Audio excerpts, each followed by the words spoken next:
खबरन जो सिलसिलो जारी है। खबर शामिल कंदासीं आवाज़ सिंध न्यूज़ चैनल जे रिपोर्टर मौजूद मोरो ख़बर शामिल कजे थी। मोरो सिंध मां सिंधी अल्ताफ़ सुमरो जी रिपोर्ट मुताबिक़ मोरो शहर जे मलिक कॉलोनी जे ग़रीब रहवासन चइनि ॿारनि जी माउ ऐं माज़ूर बीमार मुड़ुस जी ज़ाल सदफ़ मलिक मोरो प्रेस क्लब में एहतजाज कंदे चयो त मुंहिंजो मुड़ुस रमज़ान मलिक जेको माज़ूर ऐं बीमार आहे, इंटर पास आहे। संदसि जी नौकरी लाइ डिप्टी कमिश्नर नौशरो अफरोज़ खे दरख़्वास्त ॾिनी आहे, पर सिफ़ारिश न हुजण सबबि मुड़ुस खे नौकरी नथी ॾिनी वञे।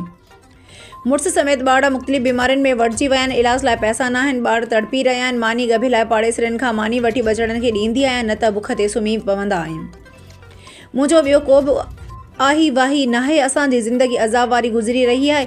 4 ॿारनि किथां पालिया, मां ॿियो को बि रस्तो न ॾिसी ॿारनि खे तड़पंदे रोईंदे ऐं माज़ूर बीमार मुड़ुस जी हालत ॾिसी दिलि बर्दाश्त नथी थिए, जंहिं करे मुड़ुस ऐं ॿारनि समेत ख़ुदकुशी करण जी सोचींदी आहियां। जेकॾहिं असां ग़रीबनि जो कुझु बि न थियो त पोइ ज़िंदगीअ जो ॾींहों गुल करे छॾींदासीं। हिन अहिड़े संसार में असां ग़रीबनि लाइ कुझु बि न आहे, केरु मदद करण वारो न आहे। हिन सिंध जे वॾे वज़ीर सैयद मुराद अली शाह घरू सूबाई वज़ीर ज़ियाउल हसन लंजार ऐं आला अख़्तियारनि खां मुतालबो कयो आहे त मुड़ुस खे माज़ूर कोटा ते नौकरी ॾिनी वञे।